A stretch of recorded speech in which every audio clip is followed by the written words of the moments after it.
Hello, hello, and welcome to Kadin Academy's Mentor Mondays. It is such a beautiful Monday here in LA, and I am so excited to have Linda Rosewood, activist extraordinaire, online with us today to talk about the importance of activism in cannabis. Hello, Linda. Welcome. Hello, Kyra. It's really good to see you. Thank you. So we had sunshine in Ireland today. It was breaking rocks, as they say. Linda is joining us all the way from Ireland today, where she has moved with her wife recently. Lucky, lucky, lucky. I know, we're very lucky. But I'm completely plugged into what's going on in the States. Well, not completely, but it's complete. I haven't abandoned you. So here I am. We appreciate you taking the time. I know it's evening where you are now and late in the so it means so much that you're willing to tune in so late and help us, because you have quite a bit of experience with activism, not just as a cannabis activist, but also as a civil rights activist. And I really want to explore a little bit of that with you today, because I think I'm thinking a lot about that today, actually, in particular. So we also have Jamie Cooper, and Jamie is one of the other mentors in Kadin Academy. She is our marketing mentor and the CEO of Cannabis Works. And she is my co-host. So welcome, Jamie. Good morning to you. Good morning. And I'm in Michigan, and it's in the afternoon now. From different time zones. So let us know what time zones you're in if you are watching. Before we get started, I have to give a shout out to Simone and Kristen and Stephanie from Live Consulting and the incredible job that they did at the Women's Empowerment Summit this weekend. It was probably 100-ish, 150 women all showed up, ready to go, professional, ambitious, interested, excited about the exercises. The whole day that they laid out really gave us all a chance to connect and realize that as women, we actually have an opportunity to define the way that this industry is for us, and that by working together and educating, sharing resources, sharing information, being supportive, and allowing each other to actually operate the way we as women prefer to operate, we can create a whole new industry. And there was so much great energy going around, and we can't wait to do another one. So I'm actually staying in LA. Forgive me if you hear some beautiful little girls in the background singing away. I'm using my friend's home office today because I'm staying in LA to meet with Simone on Wednesday so that we can continue talking about how we're going to make this happen in Michigan, in California, in Washington, everywhere across the United States, so that we can make ourselves available to these women entrepreneurs that need us. All right. So without further ado, Linda, let's get back to this conversation about the similarities between your experience with the civil rights experience and what we're going through now with activism in cannabis. Okay. Well, what I was thinking about while you were speaking was that, of course, women have been leaders in cannabis since the beginning. And that especially in a time when it was absolutely forbidden, women were in the forefront representing people or being people who were sick and dying, and cannabis helped them. And I think that one of the reasons why cannabis has come along as it is, I mean, people aren't, the reason why this industry is because of women already. So that's one of the reasons why Kadin Academy and the Women's Leadership Summit and other organizations that have been growing for the last 10 years, it's because women are at the beginning of it, in the front of it. There's an organization called the Americans for Safe Access, which it's a lobby that represents cannabis, people who are sick who use cannabis. It's a patient's lobby.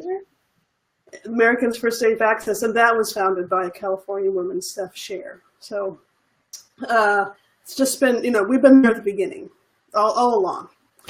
So your question was about my past. So I want to talk about two things that I know of, and maybe many of the people watching this have similar experiences. I'm 56 years old. When I was a teenager, you could go to jail for being gay. You could lose your job. I mean, you could go to prison. In my lifetime, we have gone from being gay was a perversion and a crime to nobody cares about it anymore, really. Today you're married. Yes, and and that's a civil right. And so, I mean, there are so many other civil rights, and there actually are. I mean, I was being flipped just now. There are many civil rights that gay people don't get, but how did that happen? I think that it's easy when something has been successful to figure, well, it's always been this way, and it was not. It was people risking their jobs and risking their freedom, and coming out to everyone they knew, because it's the love and relationships that changes along the way. But why we have any kind of civil rights at all is because people made appeals to people who could control levers of power. For example, we had a gay pride march every year from the 70s. When we had a gay pride march, the local paper put because that was how they wanted the presented by directly, which I think is great. I'm not saying that was always the same image. It was always the same coverage. Oh, Linda, from our community. Your audio. Okay, I'll stop moving. Okay. Activists from our community, the editor of the newspaper. And then every year thereafter, the cover of the of the gay community. It's and it's personal. So that's one story. Another story is about what happened in the 80s and 90s when gay men started getting sick from AIDS. And it wasn't just gay people, but gay people organized politically along with many other groups to change how healthcare is delivered in the United States, to change how medicine is researched, to have a patient bill of rights. And it was all about, it was at that level, there was, besides personal visits, it was nonviolent protest. It was creativity. It was theater and art and people who were literally being called diseased pariahs, organizing and changing the world. So this is the whole point of me saying this thing in this business, in this Kadin Academy, business school, is that this is a beautiful industry that people can make money in, and it's a beautiful plant, and I want people to be able to use it. But the political work that people have done, like what I just talked about all along, the personal visits with their representatives, the actions that people have taken over the years. The third story I wanted to tell was cannabis related, which was when the DEA raided the Women's Alliance for Medical Marijuana garden in the early aughts. No, sorry, I have the date wrong. I'm not going to, but we can look it up later. But the city council gave cannabis away to cannabis patients from the steps of the city hall. And if every city hall in the country had a city council who would give cannabis away to people who needed it, next 420, this whole problem would be over. Wow. You see what I'm saying? Yeah. We have to reframe the conversation where there's nothing wrong with what we're doing. People need it, and we have allies. You just have to come out and find the right theater, the right venue, the right actions to say that there's nothing wrong with this, and it's very popular. I mean, I remember just how the conversation in Santa Cruz changed as soon as our city council had given away the cannabis from the front of the city hall. It was really quite transformative. So it was a step towards normalization, not just legalization, but also normalization. Yeah. Yeah. In everyone's hands. So this is interesting, and this is exactly why about activism. I think about the first story, really. Showing up on the steps of City Hall, petitioning your city council leaders, but really bringing up the medical aspect of it that I really hadn't thought about. I mean, of course, with AIDS, that you draw that parallel pretty easily, but that was a really important part of also normalizing the movement.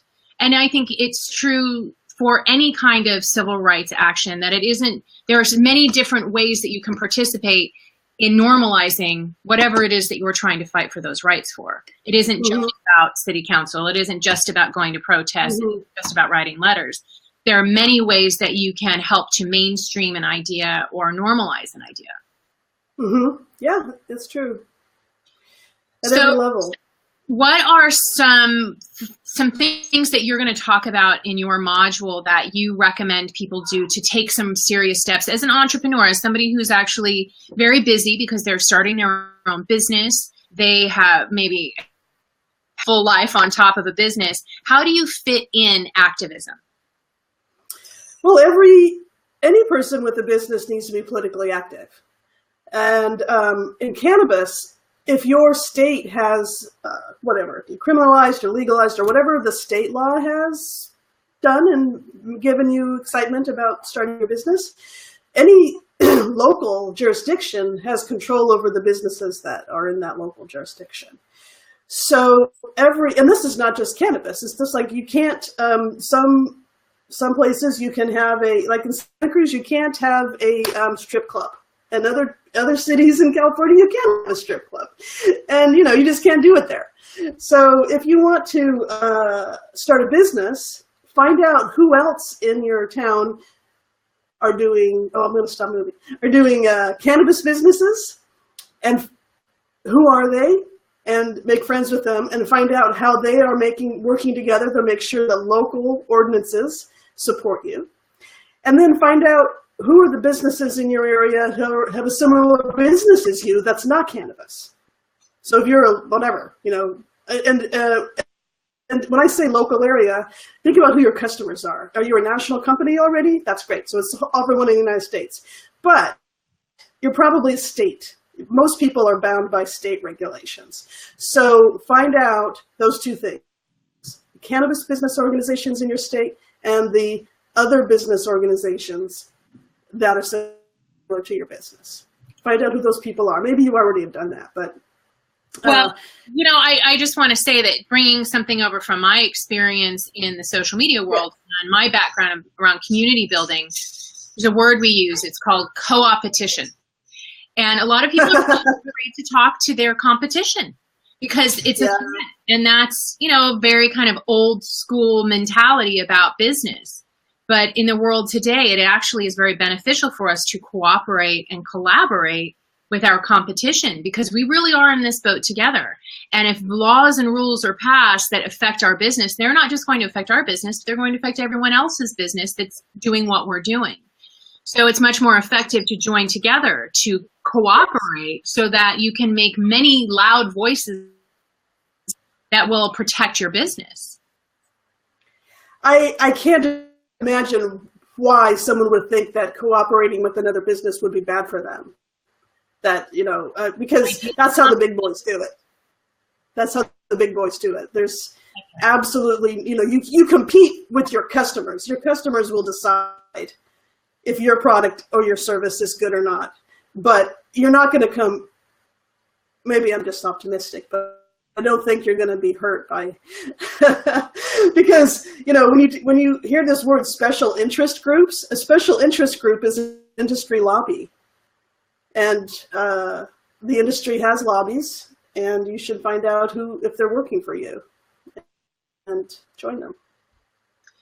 So we have Linda for another 15 minutes. And if you have questions about activism, about how you can participate in your local city council, who you should know, how you find, if you want to ask her anything about her experience with activism, please let us know. Write your comments here in the comment section, and we will answer them right away. So, Linda, tell me a little bit about why it is that you got into cannabis activism in particular. Well, after I retired, I had time to do things that I really cared about. And if you suddenly have a whole bunch of time and ethics, I just started thinking, like, what do I really care about? And I would like to be part of helping the drug war end. The drug war has destroyed, I think the drug war just destroyed the world. And we were doing so well through the end of the 20th century with expanding civil rights to everyone, no matter what their religion is or their gender or their race. And we were really making a lot of progress. And then the drug war has really set that back to the point where, I don't need to go into the whole thing. I can recommend movies or whatever, but we have just in my lifetime, I remember having so much more freedom as a college student 35 years ago than college students have now because of the drug war. And, just the levels of incarceration of Black people and Latinos in my world, and how that just destroys families and destroys people's futures and destroys people's lives. I'd like to be part of making that end. So the drug war is founded in cannabis. If cannabis is not illegal, there's not enough of the other drugs to make it worth anybody's while to continue the drug war. So if we can, that's why they're so afraid of this, of the industry, and of not just decriminalization, but legalization, and then the flowering of an industry where people's lives are enhanced by it in so many ways. I mean, not just the medical way, but just the way that people enjoy the high of and the euphoria of cannabis, and there's nothing wrong with that. I would like that I just want the drug war to end, and I'd like to play a little part in it. That's a fantastic goal, and we support you 100%. And I think you're part of that too. I've seen a couple of questions. Okay. Jacob was asking or mentioning that he's got a lot of backstabbing that he deals with in his community.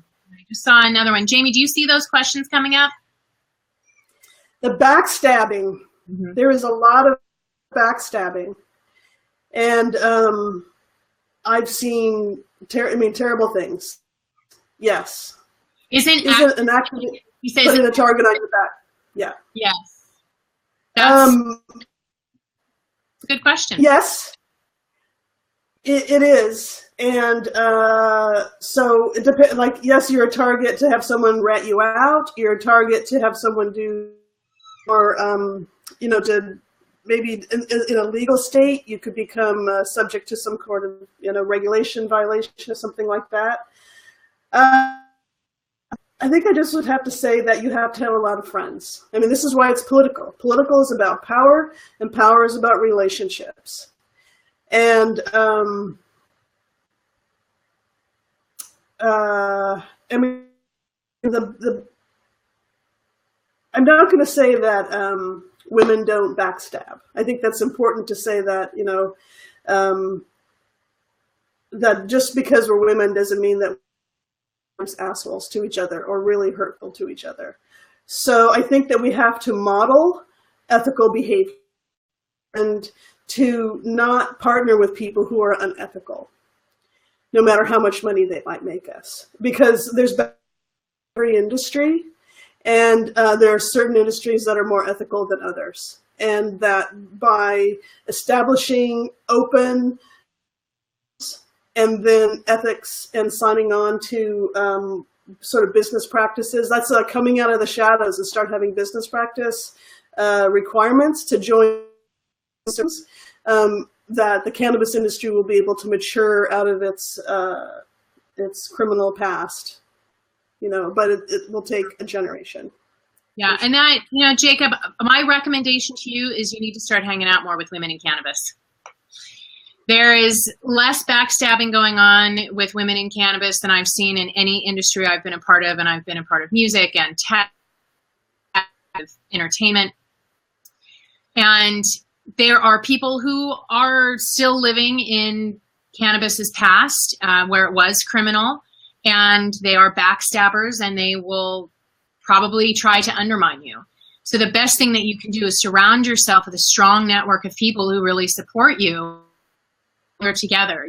It could have been said about any kind of civil rights in the last 20, 30 years that the people who stood out for the rights of anyone, they put a target on their back. But you can't let that stop you. Otherwise, we'll never advance. So create coalitions of people who are really working towards the same thing that you are. And being a part of this group and participating in what we're doing is a really good start. We do need to hear these stories, and we need to remember that this actually is something that we're all facing as a group, and how can we come up with solutions to these problems together. I just saw a comment from someone in Oklahoma. Can you put that one up there again, Jamie, so I can see that question? Well, we're waiting for that. When I was talking to somebody about doing this thing, Fresno, which is a pretty hard place. You can't do anything in cannabis in Fresno County. People are afraid to be activists because then they become targets for law enforcement, and so that is why if you're going to be, if you want this industry to do it by the rules. And if it's illegal to grow cannabis in your county, don't grow cannabis in your county. Just don't. And ethical and stay legal. I completely agree with that. Beth has a question or a statement about being in Oklahoma and trying to rally people together. So Beth, in Oklahoma, is it rec or is it just medical legal at this point? Or have you passed either? It can be hard to get things started. I mean, we're very lucky here in California. We've had medical 10 years, Linda, 15 years, almost 20. But we're not lucky. We're not lucky. We worked really hard for it. Right. And jail. Lots of people have paid with their freedom and their success. And we owe them a deep debt of gratitude. We owe them everything. Yes. Yeah. So Oklahoma does nothing. Oh, Oklahoma doesn't have medical or rec. So you are a pioneer out there, Beth. And I think you're doing wonderful things now by joining women and entrepreneurs in cannabis and trying to be a part of these groups, because you are the pioneer. You will be one of the women pioneers in Oklahoma. It's up for a vote in 2018, says Jamie. So you've got a lot of work ahead of you, Beth, but you've got a lot of work as well. Things to do then. Where you are, you need to establish which is the National Organization for the Reform of Marijuana Laws. NORML is a national organization. It was founded, and you need to form a chapter and go to a national conference and get trained in how to win that ballot initiative. And the second thing you need to do is get an Americans for Safety founded where you are. If it does, or find one in Oklahoma if you don't have one already, because there's a couple of other lobbies. There's the marijuana policy ones, but those are the two. I don't want to give you a huge list. So Americans for Safe Access will be the place about getting cannabis to patients, people who have been when they were sick. That is the place where those people can come together and start to do personal visits with leaders or groups, or the kind of people, whatever the political machine is start there, so that you're not trying to reinvent this has been done almost 30 times now, so there's a way to do it.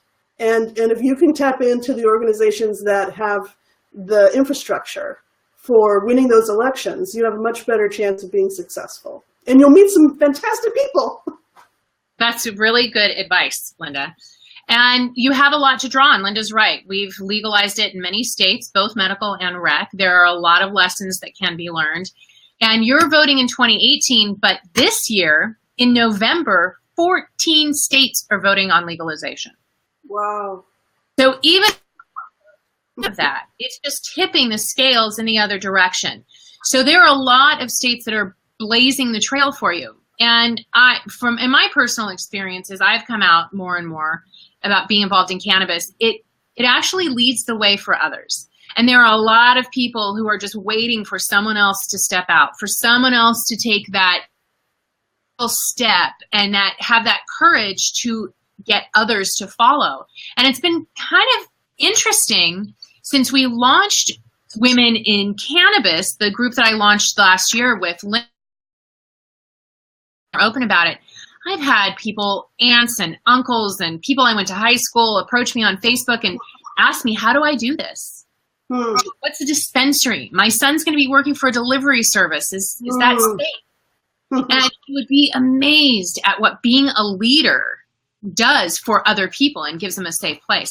So Jacob wants to know, do you know anything about print or zines? Are you talking about advertising? I think on this, go ahead, Linda. I remember it in the 90s. I guess it's still a thing, and that's fantastic.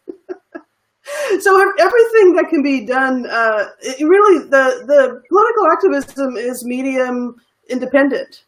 It's about understanding what it is that you want to say. Yes, okay, great, all right. It's about understanding what is it that you want to say, and then understanding,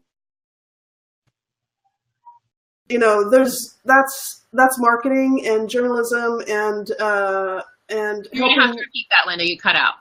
Sure.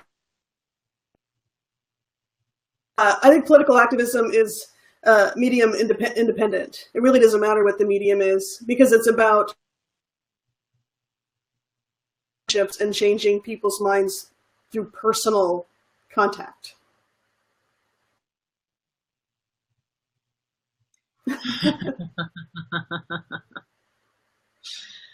Excellent. Do we have any questions that we missed, Jamie?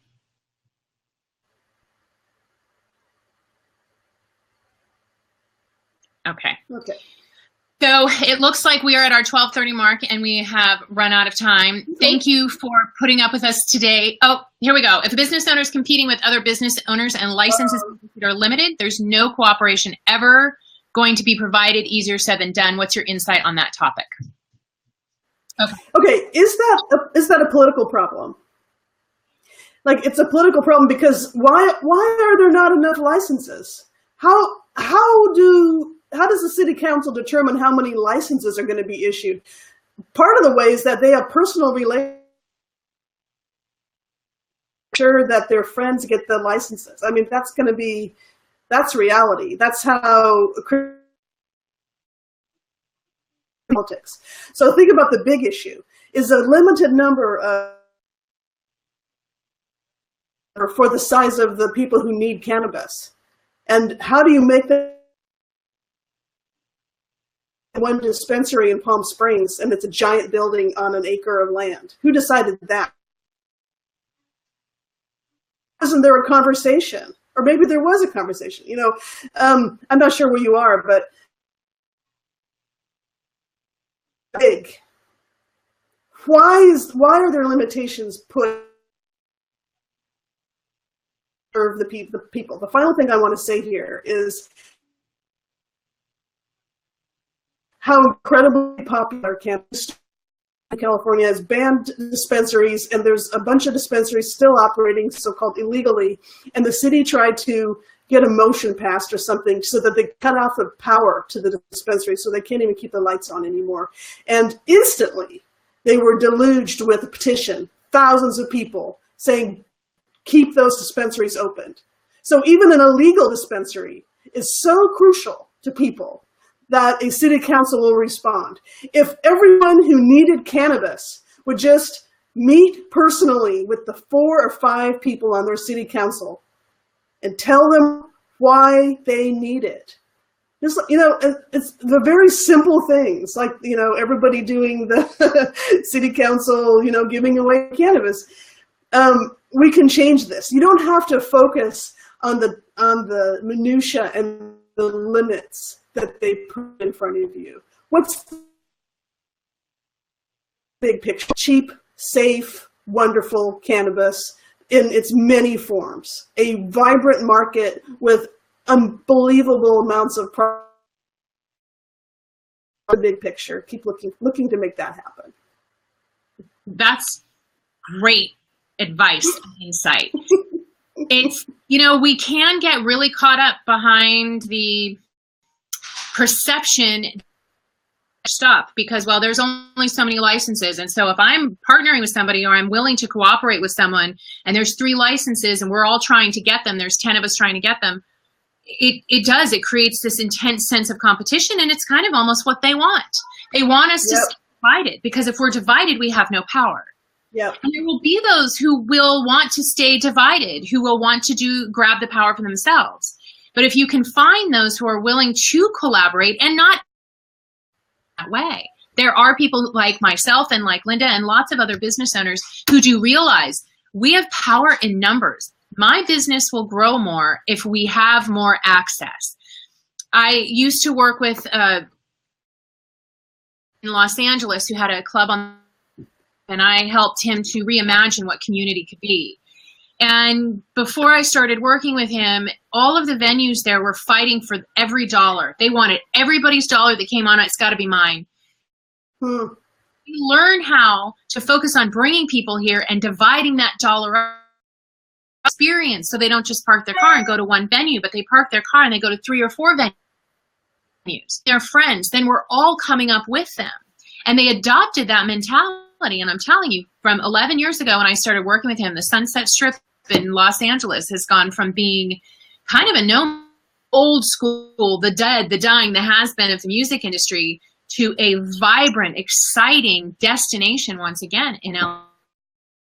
Because we changed the idea of 30 years of it's mine, the dollar is mine, to, hey, how do we make more dollars for everyone by working together? And I've seen this happen over and over generations with community districts. When you find those people, when you step out and you say, I'm a collaborator, I want to work with you, this is important that we all work together, you will be attracted to you. Trust me, it happens every time. You just have to step out and say, look, I'm going to do this differently. I want to collaborate. I am interested in co-opetition. And you might be surprised, Jacob, at how many people are willing to get your back and participate in that kind of thing with you. They are out there. Okay, Jamie, I do think we missed more question, or did we answer everybody's question? I don't want to leave anyone behind today. Okay. All right. Well, thank you so much, Linda. I'm sorry that we had such technical difficulties, but she is taking the time to tune in all the today. So I hope that really juicy bits. I certainly learned a lot, and I'm so looking forward to your module in Kadin Academy. I'm going to be taking that, and I'm going to learn how to up my game as an activist. So thank you so much for everything you do for us, Linda. And we're going to have you back on. Okay. We've got a little bit better signal. Thank you. Thank you for participating. We appreciate that. Love you guys. All right. Love you too. Mwah. And we will talk to you all again next Monday with Mentor Mondays. I'm not sure yet who our guest is. Tell you, we have got some really incredible professionals lined up over the next month. We are going to have some people that are going to kind of blow your mind with the information that they're going to share. And I want you to get your questions ready, and I want you to let me know in our Facebook group. Thank you for joining us. Let me know in that Facebook group who you want to talk to, what kinds of things are really important for you to learn. If you could have in front of you that you could ask questions, who is that going to be? Let me know, and I will work on getting that person for you, because at Kadin Academy and in Women Entrepreneurs in Cannabis, our goal is to make women business leaders in cannabis, and we're going to get there. We're going to have 50% of the executives who are going to do it together, because we're #better together. All right, ladies, have a wonderful week. Thank you again, Linda. Thank you, Jamie, my co-host, and we will see you next week. All right, ladies, have a wonderful week.